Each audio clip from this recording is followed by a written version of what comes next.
नमस्कार, मैं हूं एलेना चेस और इस वक्त की सबसे बड़ी खबर ईरान और इजरायल के बीच बढ़ता टकराव अब सिर्फ युद्ध नहीं बल्कि ग्लोबल इकोनॉमिक क्राइसिस का संकेत बन चुका है। मिडिल ईस्ट में लगातार हमलों के बीच ऑयल सप्लाई खतरे में है और इसका सीधा असर पूरी दुनिया की इकोनॉमी पर पड़ रहा है।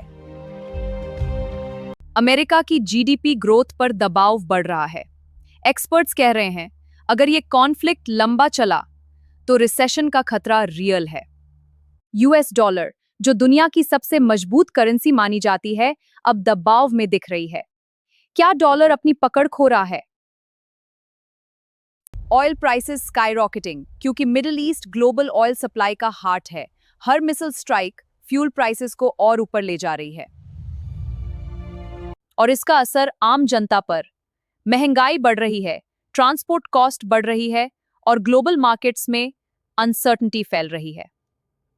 इस पूरे क्राइसिस के बीच एक नाम लगातार चर्चा में है, डोनाल्ड ट्रंप। लेकिन सवाल ये, ट्रंप आखिर चुप क्यों हैं? कुछ एनालिस्ट मानते हैं ट्रंप इस मुद्दे को पॉलिटिकल स्ट्रेटजी के रूप में यूज कर सकते हैं, लेकिन अभी तक कोई बड़ा स्टेटमेंट नहीं आया। तो वहीं बाइडेन एडमिनिस्ट्रेशन लगातार डिप्लोमेसी और मिलिट्री रेडीनेस दोनों पर काम कर रही है, लेकिन प्रेशर बढ़ता जा रहा है। यूरोप, एशिया और गल्फ देशों में भी चिंता बढ़ रही है। क्या ये कॉन्फ्लिक्ट वर्ल्ड वॉर जैसा शेप ले सकता है? इन्वेस्टर्स सेफ एसेट्स की तरफ भाग रहे हैं, गोल्ड प्राइसेस में सर्ज। ये सिग्नल है फियर का। डेटा साफ कहता है, जब भी मिडिल ईस्ट में वॉर एस्केलेट होता है, ग्लोबल इकोनॉमी हिलती है और इस बार इंपैक्ट ज्यादा गहरा हो सकता है। यूएस इकोनॉमी ऑलरेडी इन्फ्लेशन और डेट प्रेशर में है, अब ये वॉर क्राइसिस सिचुएशन को और कॉम्प्लिकेटेड बना रहा है।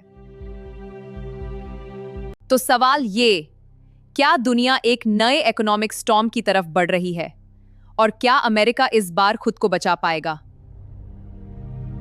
फिलहाल सिचुएशन रैपिडली इवॉल्व हो रही है, हर अपडेट बेहद अहम है। मैं हूं एलेना चेस, आप देख रहे हैं ब्रेकिंग न्यूज, क्योंकि खबर अभी बाकी है।